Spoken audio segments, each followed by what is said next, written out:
Република Македонија треба да биде дел од Европската Унија, а затоа не треба фактор да биде справувањето со мигрантската криза, туку 7 последователни препораки од Европската комисија и спроведените реформи.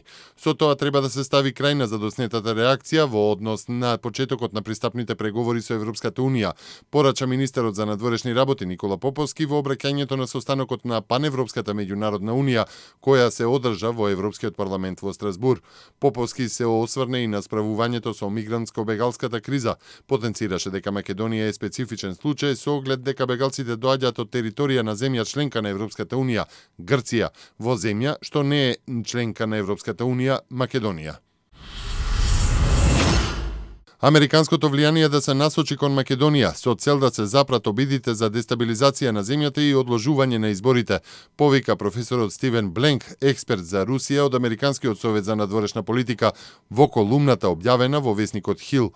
Според Бленк, секое тамошно поттикнување на кризата оди во полза на Русија, која се обидува да го прошири своето влијание во регионот и дополнително ризикува последици во врска со мигрантската криза.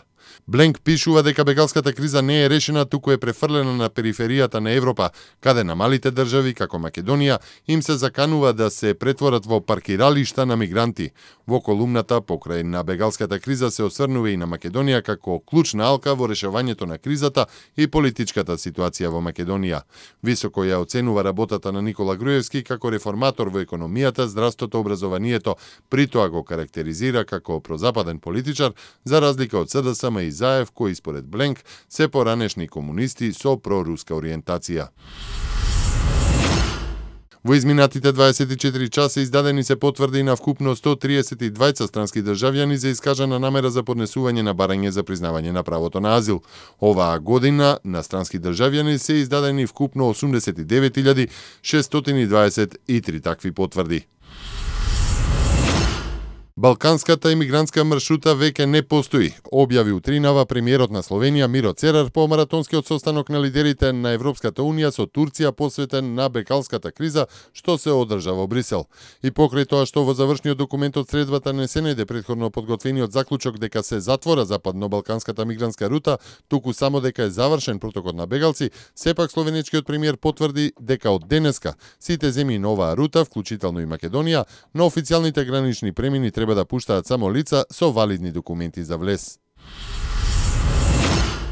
Во кривичниот суд во Скопје денеска тече петото рочиште за судскиот процес Дива населба. За денеска беа најавени 7 сведоци, од кои дел од жители на Диво населје, како и членови на безбедносните сили. Рочиштето требаше да се одржи на 2 март, но беше одложено поради немање услови за одржување на главната расправа во судот. На 9 и 10 мај лани во Кумановската Дива населба вооружена група се судри со безбедносните сили. Во престрелката загинаа 8 полицајци од специјалните и посебните единици на МВР, додека 40 беа тешко повредени. Председателот на ВМРО ДПМН Никола Груевски денеска промовираше нови мерки за младите. Промоцијата можевте во живо да ја следите на republika.mk. Тој најави 6 нови мерки и проекти за младите, кои заедно со 34 претходно значат 40 нови проекти наменети за младите. Како прва мерка е овозможување на целосно бесплатна лазерска корекција на видот за студенти од 18 до 26 години. Втората мерка е обезбедување бесплатни леки за студенти и средношколци, повторно за подобрување на видот.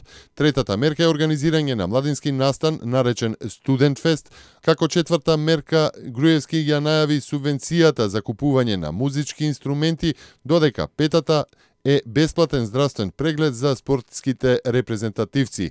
Како шеста мерка, Груевски денеска најави читални во Прилеп, Струга и Гевгелија, каде што нема соодветен простор, односно читални, а има дисперзирани студии. Со овие 6 проекти најавени се вкупно 40 нови проекти кои, како што порача Груевски, се визија и инвестиција за младите. Пред Министерството за внатрешни работи денеска повторно беше најавен протест на граѓани кои од Министерот за внатрешни работи Оливер Спасовски побараат да се обезбеди изградбата на крстот во Бутел.